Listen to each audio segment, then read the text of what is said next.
Omo, guys, I guess you know that eerie feeling when you walk into a room and everyone suddenly goes quiet. That suffocating moment when you just know something's about to go down. Well, that's exactly what happened across social media recently, except this time, the silence wasn't awkward, it was absolutely deafening. The kind of silence that makes your thumb freeze mid-scroll because you can sense drama brewing like a storm on the horizon. While everyone else was out here throwing shade with paragraphs longer than my grocery list, posting cryptic quotes with crying emojis, and subtweeting like their Wi-Fi depended on it, one person decided to flip the entire script. No essays. No explanations. Just music. And honey, when I tell you that song choice shook the entire timeline to its core, I mean people were out here doing detective work like they were applying for jobs at the FBI. Comment sections turned into debate halls, group chats exploded, and suddenly everyone became a music critic with a PhD in reading between the lines. The Cold War had officially turned ice cold, and we were all just spectators with front row seats and a bucket of popcorn. The center of this digital hurricane. None other than Sonia, who apparently woke up that morning and chose pure, unapologetic confidence. Now, before we dive deeper, let me paint you a picture of what's really been happening behind those perfectly filtered Instagram posts and color-graded YouTube thumbnails. There's been tension simmering beneath the surface of the entertainment social media space for a while now, you know, that kind of tension where nobody's saying names but everybody knows exactly who's being talked about. It's like watching your aunties at a family gathering exchange pleasantries while their eyes are throwing daggers across the jollof rice. The passive-aggressive likes, the strategic unfollows, the suspiciously timed posts that just happened to contradict what someone else said yesterday. Social media had become a chessboard, and everyone was trying to play grandmaster without actually saying checkmate out loud. But Sonia. She wasn't interested in playing games or dropping hints that required a decoder ring to understand. Instead of typing out her feelings in a novel-length Instagram caption that would have literary professors analyzing for symbolism, Sonia went the musical route. She posted a song, and not just any song, a carefully selected track with lyrics so pointed, so deliberate, that even people who don't speak the language started looking up translations. The message was crystal clear to anyone with ears and basic comprehension skills. They say they are bad, but they can't touch me. Let that marinate for a second. While others were out here writing whole dissertations about their struggles, complete with sad face emojis and vague references to snakes and fake friends, Sonia let the music do the talking. And boy, did it talk. The song continued with even more fire. If they cross me, 20 men will be down. Now, I don't know about you, but that's not just confidence, that's the kind of energy that makes you want to stand up and slow clap. It was essentially a musical mic drop, a melodic middle finger to everyone who thought they could dim her shine. No explanations, no justifications, just pure, distilled confidence wrapped in a 3-minute track. But here's where the plot thickens like grandma's gravy, and trust me, this is where you need to lean in closer. Behind every great woman's unbothered attitude is usually a story of people who tried and spectacularly failed to bring her down. Apparently, there had been plans. Oh yes, plans. You know the type, whispers in private group chats, strategic alliances forming like this was Game of Thrones, people hoping and praying that Sonia would stumble, falter, or somehow lose her footing in the industry. They wanted to see her trip over her own success, to watch her confidence crumble like a house of cards in a windstorm. They probably had their popcorn ready, their screenshots prepared, their "I told you so" speeches memorized and rehearsed. But here's the thing about trying to orchestrate someone's downfall: karma has a wicked sense of humor and an impeccable sense of timing. Those plans didn't just fail, they backfired so spectacularly that you could see the smoke from space. While the plotters were busy plotting, Sonia was busy thriving. Not just surviving, not just getting by, but absolutely flourishing in ways that must have felt like a personal attack to anyone rooting against her. Her YouTube channel started performing like it was possessed by the spirit of success itself. Subscribers weren't just trickling in, they were flooding in like Black Friday shoppers through Walmart doors. Her view counts weren't just respectable, they were climbing with the kind of consistency that makes other content creators check their analytics 3 times to make sure they are reading them correctly. And here's the kicker that probably stings the most for her rivals: her engagement was authentic. We're not talking about inflated numbers with ghost followers and purchased likes. These were real people, real fans, real supporters who showed up for every upload, left genuine comments, shared her content, and stuck around because they actually cared. You know how some channels have 1 million subscribers but can barely crack 5,000 views? Yeah, that wasn't Sonia's story. The strength behind Sonia's seemingly unshakable confidence isn't manufactured or fake, it's built on a foundation of genuine support from people who decided early on that they were riding with her through thick and thin. Her fans aren't just passive viewers who watch and scroll, they're an active community that defends, promotes, and celebrates her like she's family.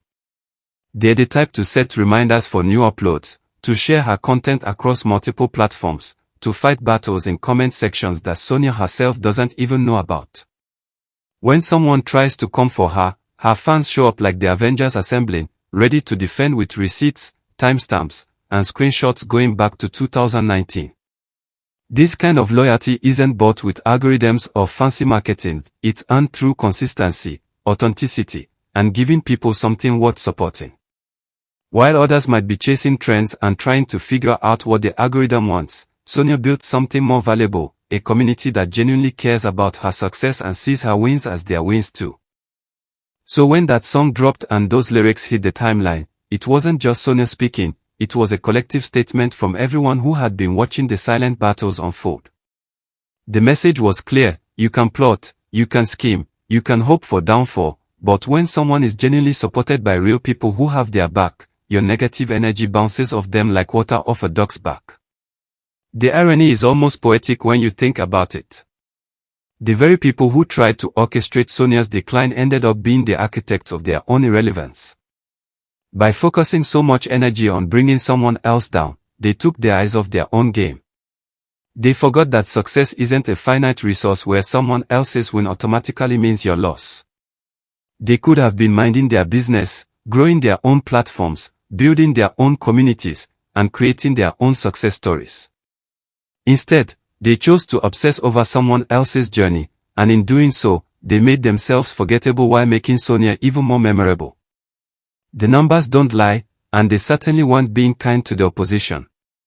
While Sonia's subscriber count was climbing like it had somewhere important to be, and her view counts were increasing in proportion to her follower growth, others were experiencing the dreaded social media phenomenon of holometrics. You know what I'm talking about, those accounts with impressive follower counts but embarrassingly low engagement. The kind of pages where you see 500k followers but only 47 people bothered to watch their latest video. It's the digital equivalent of throwing a party and having nobody show up, and it's honestly one of the saddest things you can witness online. The contrast couldn't have been more stark or more telling. One person was building something sustainable and real, while others were building houses of cards that collapsed the moment anyone breathed on them too hard. Success built on authenticity versus success built on, well, whatever strategy involves obsessing over someone else's downfall instead of focusing on your own growth. Let's talk about strategy for a moment, because whoever advised Sonia's rivals to go to war with her needs to be immediately fired and possibly banned from ever giving advice again. Going after someone who has a loyal, active, and protective fanbase is like poking a sleeping bear and expecting it to give you a gentle hug.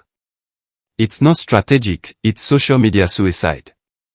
There's an unwritten rule in the digital space: you can be competitive, you can be confident in your own lane, but the moment you try to tear someone else down to build yourself up, you've already lost. Fans can smell desperation and negativity from a mile away, and they don't like it. What could have been a situation where multiple talented people coexisted, supported each other, and all prospered together turned into a one-sided battle where one person kept winning while others kept losing ground. The rivals made the fatal mistake of assuming that bringing Sonia down would automatically elevate them, not realizing that success doesn't work like a seesaw. Her loss wouldn't have been their gain, it would have just been a loss for everyone.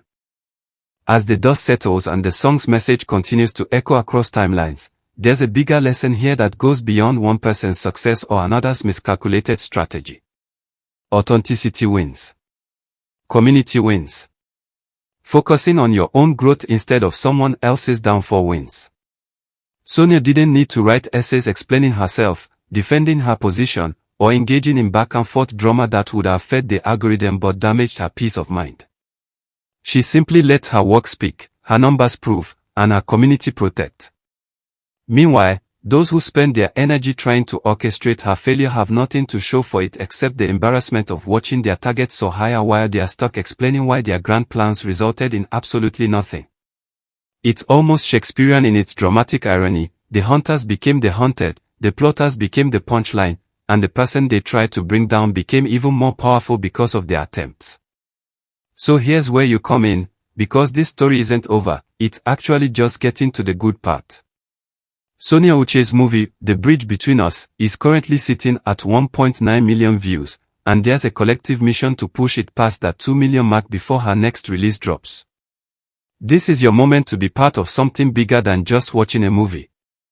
This is about showing that when someone stays authentic, works hard, and builds genuine connections, the community shows up and shows out. Whether you've been following this saga from the beginning or you're just now tuning in because this story was too good to ignore, go watch that movie. Leave a comment. Share it with someone who needs to see it. Help push those numbers up not just for Sonia, but as a statement that authenticity and genuine talent will always win over schemes and negativity. Let's make those 2 million views happen and send a message that's louder than any song lyric or social media post could ever be. Because at the end of the day, success is the best revenge, and there's no better way to answer your critics than by hitting milestones they said you'd never